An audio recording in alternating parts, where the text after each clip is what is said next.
മലയാളികൾക്ക് വളരെയധികം നന്നായി അറിയുന്ന ഒരു താരമാണ് ഗബ്രി. ശരിക്കും പറഞ്ഞാൽ സോഷ്യൽ മീഡിയയിലും അതുപോലെ ബിഗ് ബോസിലൂടെയും പ്രേക്ഷകരുടെ പ്രിയങ്കരനാണ് ഗബ്രി. ഗബ്രിയോടൊപ്പം തന്നെ ജാസ്മിനെയും പ്രേക്ഷകർക്ക് വളരെയധികം നന്നായി അറിയുന്നു. ഇവർ തമ്മിൽ ഇപ്പോൾ പിരിഞ്ഞിരിക്കുന്നു എന്ന വാർത്ത ഇടയ്ക്ക് വന്നതിന് തൊട്ട് പിന്നാലെ തന്നെ ഇപ്പോൾ പ്രേക്ഷകരെല്ലാവരും കേൾക്കുന്ന മറ്റൊരു ദുഃഖവാർത്ത ഗബ്രിക്ക് അപകടം സംഭവിച്ചു എന്നതാണ്. ഗബ്രിക്ക് അപകടം സംഭവിച്ചു എന്ന വാർത്ത വന്ന് ഏതാനും നിമിഷങ്ങൾ മാത്രമാണ് ഇപ്പോൾ ആയിട്ടുള്ളത്.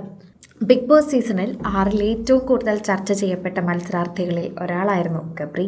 മലയാളി പ്രേക്ഷകർക്ക് ഏറെ സുപരിചിതനായ നടനാണ് ഗബ്രി എന്ന് പറയാം. ഗബ്രി ജോസിന്റെ ഇൻസ്റ്റാഗ്രാം സ്റ്റോറി ഇപ്പോൾ സോഷ്യൽ മീഡിയയിലൂടെ ശ്രദ്ധ കവരുകയാണ് എന്നുകൂടി പറയണം. കഴിഞ്ഞ കുറച്ച് ദിവസങ്ങളായി സോഷ്യൽ മീഡിയയിൽ സജീവമല്ലായിരുന്ന താരം താൻ നേരിട്ട വലിയൊരു പ്രതിസന്ധിയെക്കുറിച്ച് തുറന്നു പറഞ്ഞിരിക്കുകയാണ്.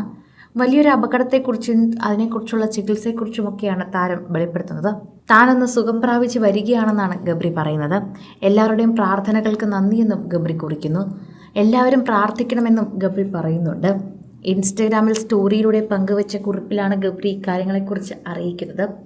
ഇത്രയും നാളും ഗബ്രി മൗനമായിരുന്നത് ജാസ്മിനുമായുള്ള പ്രശ്നത്തിലായിരിക്കും എന്നാണ് പലരും കരുതിയത്. എന്നാൽ അങ്ങനെയല്ല. അവർ തമ്മിലുള്ള പ്രശ്നങ്ങളെക്കാൾ ഉപരി അദ്ദേഹത്തിൻ്റെ ജീവിതത്തിൽ ചില കാര്യങ്ങൾ നടന്നു എന്നാണ് ഗബ്രി തന്നെ പറയുന്നത്. എല്ലാവർക്കും നമസ്കാരം. നിങ്ങൾക്കറിയാവുന്നതുപോലെ കഴിഞ്ഞ കുറച്ച് നാളുകളായി ഞാൻ അല്പം നിശബ്ദനാണ്. ജനുവരി 26-ന് എനിക്കൊരു ഗുരുതരമായ അപകടം സംഭവിച്ചു. അന്നു മുതൽ എൻ്റെ ജീവിതത്തിലെ വളരെ പ്രയാസകരമായ ഒരു ഘട്ടത്തിലൂടെയാണ് ഞാൻ കടന്നു പോകുന്നത്.